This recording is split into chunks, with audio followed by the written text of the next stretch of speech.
बात करते हैं नक्सलियों के आतंकी कनेक्शन की।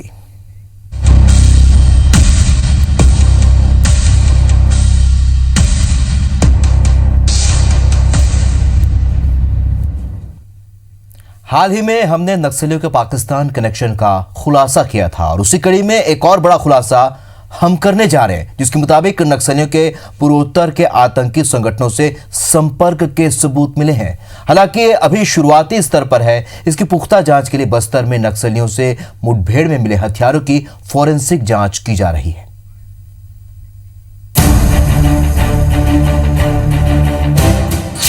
नक्सलियों के हाथ विदेशी हथियार, पूर्वोत्तर के रास्ते हो रहे सप्लाई, माओवादियों का आतंकी कनेक्शन। बिहार के राजौली में नक्सलियों के पास से पाकिस्तानी मेड गोलियां मिली थीं। इसके बाद से पाकिस्तान से माओवादियों तक पहुंच रही बंदूक और गोलियों को लेकर तरह तरह की चर्चाएं शुरू हो गई। बस्तर पुलिस ने भी इस तरह की राइफल बरामद की थी। G3 असॉल्ट राइफल, जो कि भारत में इस्तेमाल ही नहीं होती। अप्रैल माह में पुलिस ने सुकमा के पुट्ठे पाड़ तारीगुडे में हुई मुठभेड़ में मारे गए नक्सलियों के पास से ये बंदूक बरामद की थी। ये अत्याधुनिक राइफल गिने चुने देश इस्तेमाल करते हैं और इनमें पाकिस्तान भी शामिल है और माना जा रहा है कि उल्फा के नेटवर्क के जरिए ये बंदूक पूर्वोत्तर होते हुए बस्तर पहुंची। हालांकि अधिकारी खुलकर इसकी पुष्टि नहीं कर रहे हैं। दरअसल G3 असॉल्ट राइफल जर्मनी की हथियार बनाने वाली कंपनी हिटलर एंड कोच में बनाई गई है। ये कंपनी पाकिस्तान में 3 फैक्ट्रियां चला रही है और पुलिस को इस बात की पुख्ता जानकारी है कि उल्फा सहित पूर्वोत्तर के कई आतंकी संगठनों के साथ माओवादियों की साठगांठ है और इसी नेटवर्क के जरिए माओवादियों ने पाकिस्तान से ये हथियार हासिल किए हैं।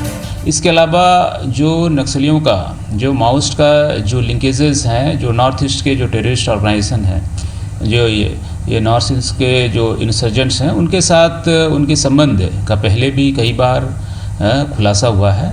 और इस तरीके से मेरे जो समझ में और मेरे विचार से कि थ्रू स्मगल होकर इस तरह के कई बार वेपन आते हैं, परंतु इसकी तहकीकात की जा रही है। और इस पर जैसे जर्मन मेड राइफल यहाँ पे मिला था, उसकी तहकीकात के लिए हमने उसको फोरेंसिक लैब भेजा है। वहाँ की रिपोर्ट आने के पश्चात हम फिर उन्हें पुनः जो वरिष्ठ स्तर पे, चाहे वो दिल्ली स्तर पे, वहाँ पे भेजेंगे, जिससे कि हम पता करने की कोशिश करें कि कहाँ से इसका ऑरिजिन हुआ था और किस प्रकार से नक्सलियों को ये हासिल हुआ था।